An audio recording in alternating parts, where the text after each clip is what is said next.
شکر خدا کہ آج گھڑی اس سفر کی ہے،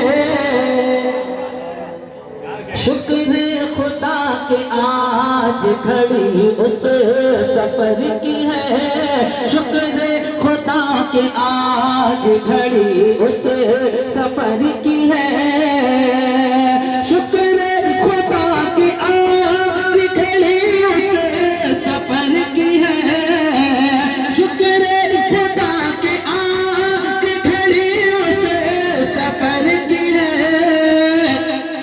جس پر نثار جان، جس پر نثار جان فلاح ظفر کی ہے، جس پر نثار جان فلاح ظفر کی ہے۔ سبحان اللہ سبحان اللہ۔ کیا فرماتے ہیں؟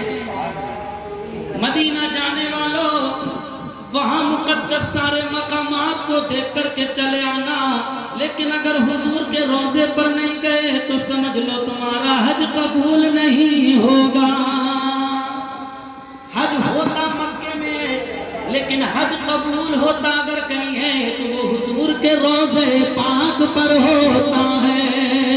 جبھی تو اعلیٰ حضرت کہتے ہیں اس کے طفیل حج بھی خدا نے کرا دیے، اس کے طفیل حج بھی خدا نے کرا دیے، اس کے طفیل حج بھی خدا نے کرا دیے، اصل مراد حاضری، اصل مراد حاضری اس پاک در کی ہے، اصل مراد حاضری اس پاک در کی ہے، شکر خدا کہ آج گھڑی اس سفر کی ہے، جس پر نشان فلاح ظفر کی ہے،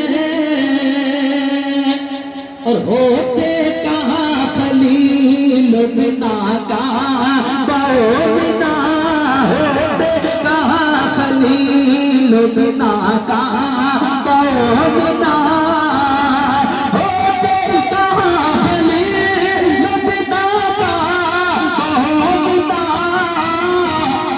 لولا کے بال صاحبی، لولا کے بال صاحبی سب تیرے گھر کی ہے، لال صاحبی سب تیرے گھر کی ہے۔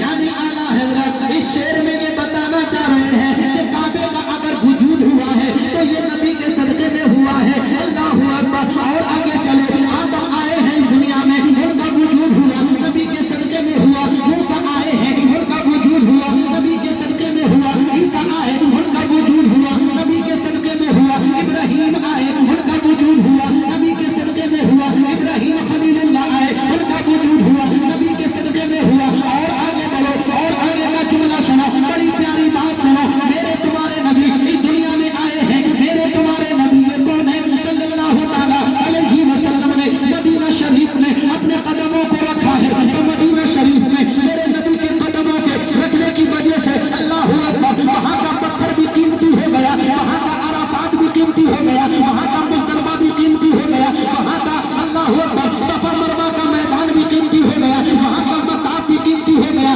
وہاں کا حتیم کعبہ بھی قیمتی ہو گیا۔ ارے جب وہاں کی یہ ساری چیزیں قیمتی ہوگی، اللہ اکبر۔ اب آگے کا 30واں پارہ ہے، میرا رب فرماتا ہے لا اقسم بهذا البلد وانت حل بهذا البلد، اللہ فرماتا ہے لا اقسم بهذا البلد، اللہ فرماتا ہے مجھے اس شہر مقدس کی قسم، مجھے اس مدینے کی قسم، مجھے اس کعبے کی قسم، مجھے اس حجر اسود کی قسم، مجھے اس میدان عرفات کی قسم، مجھے اس مدینہ شریف کی قسم، مقدس شہر کی قسم۔ اب ہم حالت تصور میں اپنی آنکھوں کو بند کریں، اپنے ہاتھوں کو اٹھائیں اور اٹھانے کے بعد اپنے رب سے عرض کریں، اے میرے مولا، اے پاک پروردگار، تو نے قرآن میں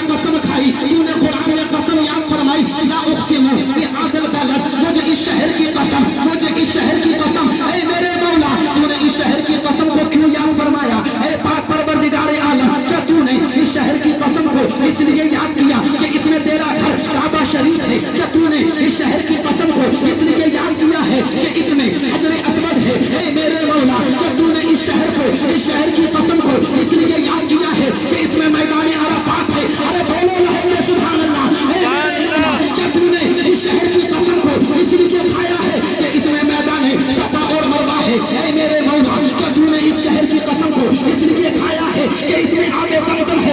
اے میرے مولا کیا تو نے اس شہر کی قسم کو اس لیے یاد فرمایا ہے کہ اس شہر میں آب زمزم ہے اور اس آب زمزم کو جو بندہ جس نیت سے پیتا ہے اللہ تعالیٰ اس کو اسی میں کامیابی عطا فرماتا ہے. تو ہاتھی سے غیبی آواز آتی ہے او میرے بندے میں نے جو اس شہر کی قسم کو یاد فرمایا ہے نہ تو اپنے گھر کعبے کی وجہ سے یاد کیا, نہ میں نے حجر اسود کی وجہ سے یاد کیا, نہ میں نے میدان عرفات کی وجہ سے قسم کو کھایا, نہ میں نے زمزم کی وجہ سے قسم کو کھایا, نہ میں نے مزدلفہ کی وجہ سے قسم کو کھایا, نہ میں نے صفا مروہ کے میدان کی وجہ سے قسم کو کھایا. اے میرے مولا پھر قسم کو کیوں کھایا؟ تو غیب سے آواز آئی اے میرے بندے تو نے قسم کو پڑھ لی, آگے کا جملہ پڑھ کیوں نہیں لیتا؟ وَأَنْتَ حِلٌّ بِهَٰذَا الْبَلَدِ. ارے میں نے اس شہر کی قسم کو اس لیے یاد فرمایا ہے کہ اس شہر میں میرا محبوب آمینہ کا لال محمد رسول اللہ جلوہ فرما ہے.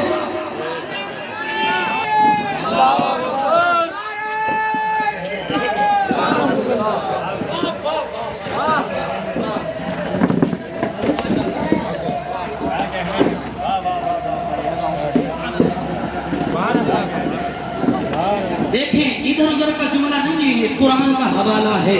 اے میرے بندھو میں نے اس کی قسم کو اس لیے یاد کیا ہے کہ اس شہر میں میرا محبوب جو جلوہ فرما ہے, میرا سونا پیارا نبی جو تشریف فرما ہے, اسی کی وجہ سے میں نے اس شہر کو عظمتیں دے دی ہیں. اسی محبوب کی وجہ سے میں نے اس شہر میں آنے والوں کو, میں نے اس شہر کا دیدار کرنے والوں کو, میں نے اس شہر کا زیارت کرنے والوں کو, میں نے اس شہر میں آنے والوں کو اپنے پیارے نبی کی زمانی اتنا بڑا انعام دلا دیا اور اتنا بڑا انہیں بینیفٹ دلا دیا.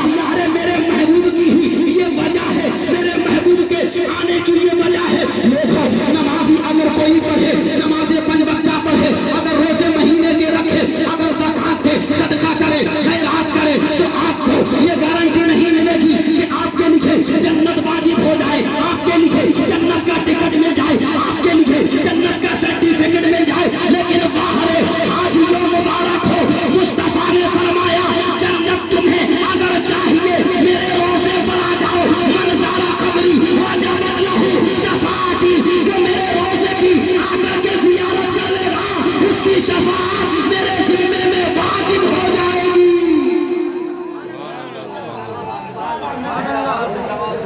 اس کی شفاعت میرے ذمے میں واجب ہو جائے گی.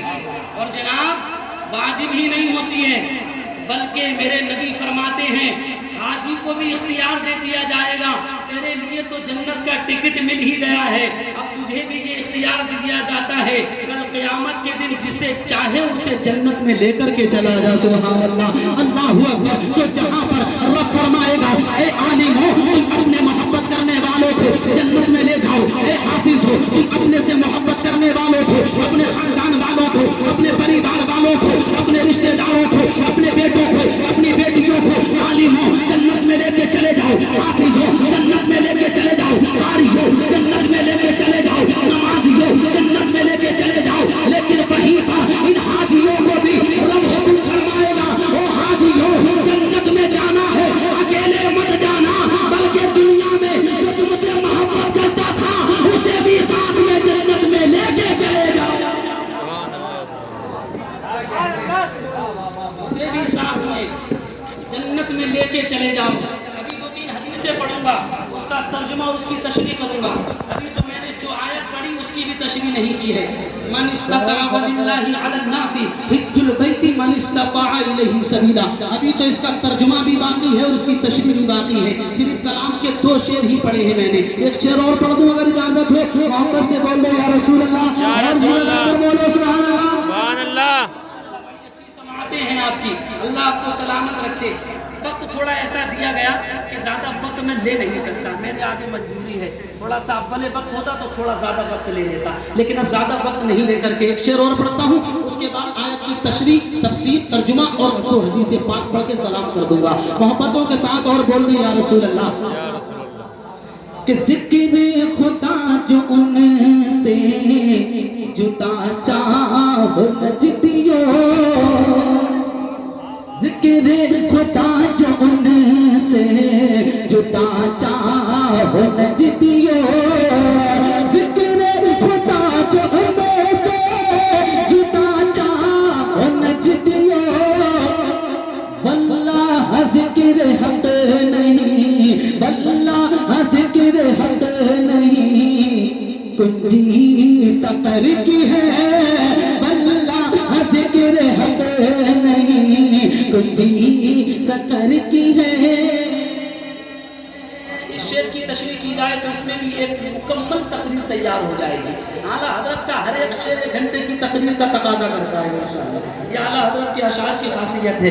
2 شعر اور پڑھ دوں، مجھے پسندیدہ ہیں، انشاءاللہ آپ کو بھی پسند آئیں گے۔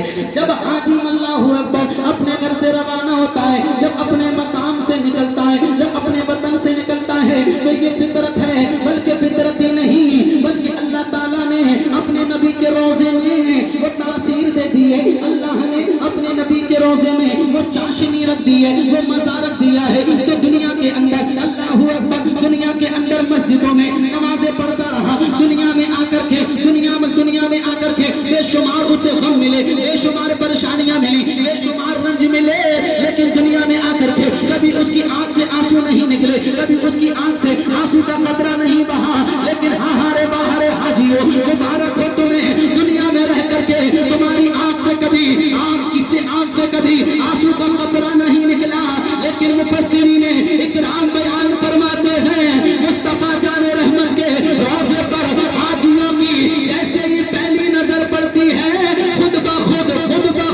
ان کی آنکھوں سے آنسو نکلنے لگتے ہیں، سبحان اللہ، آنسو نکلنے لگتے ہیں۔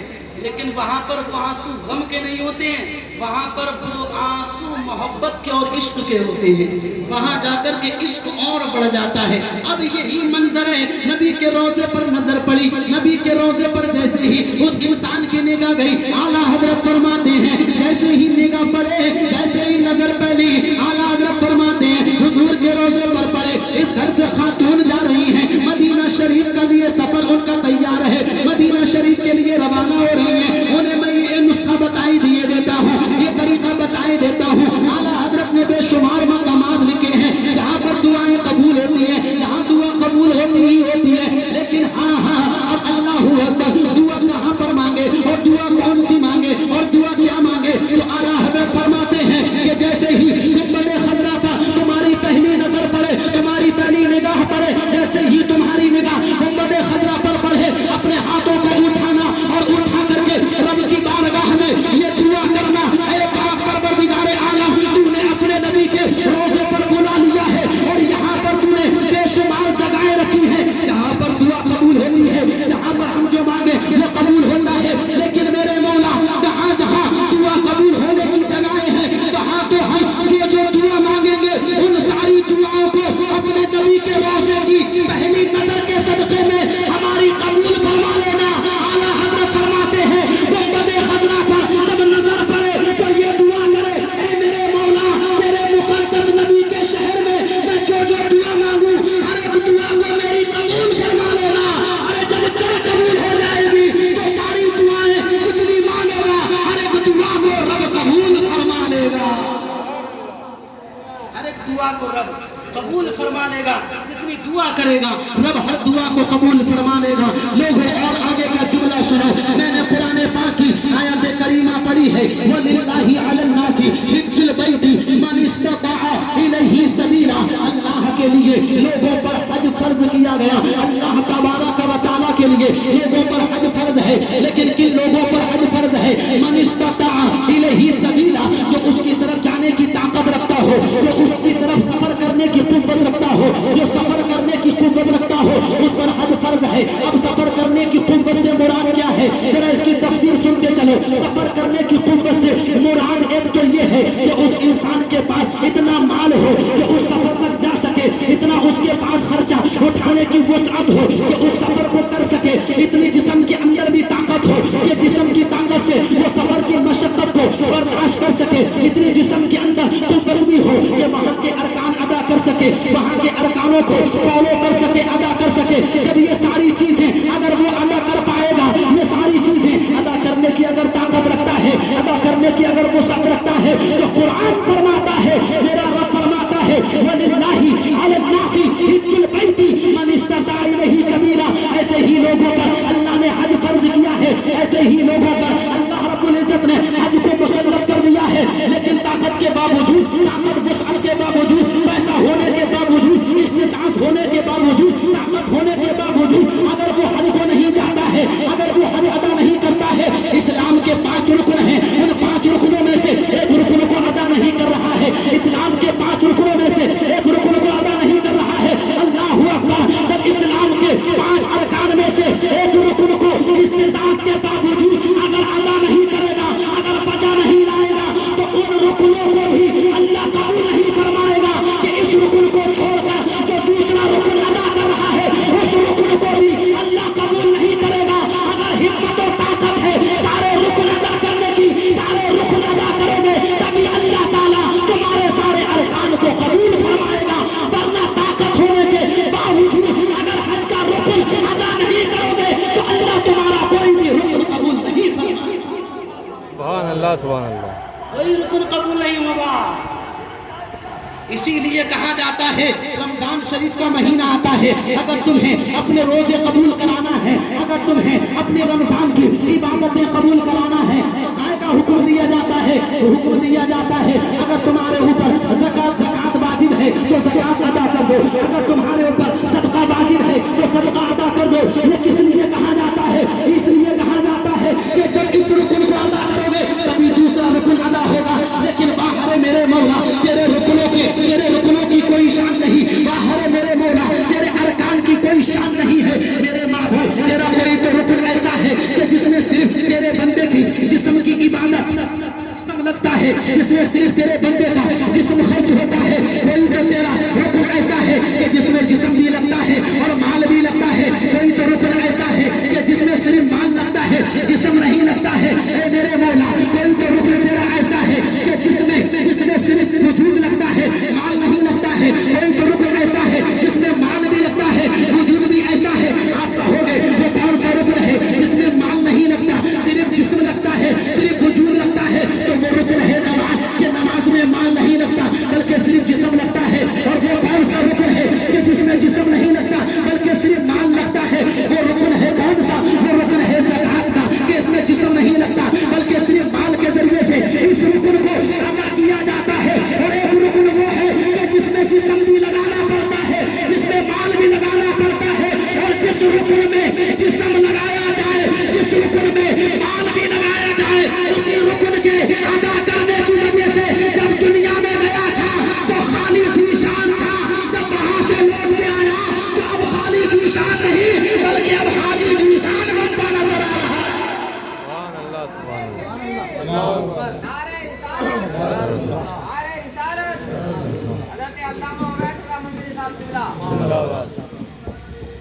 سمجھ رہے ہیں جناب والا؟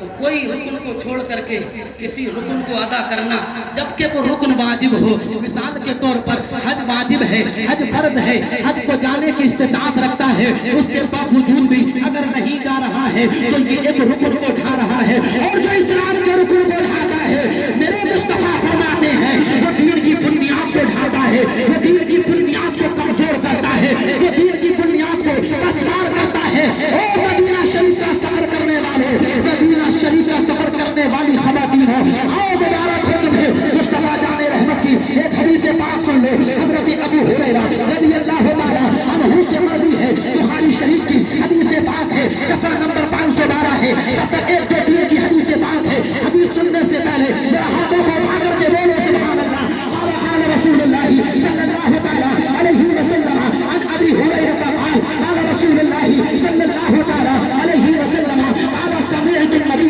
صلی اللہ تعالیٰ علیہ وسلم يقول من حج للہ فلم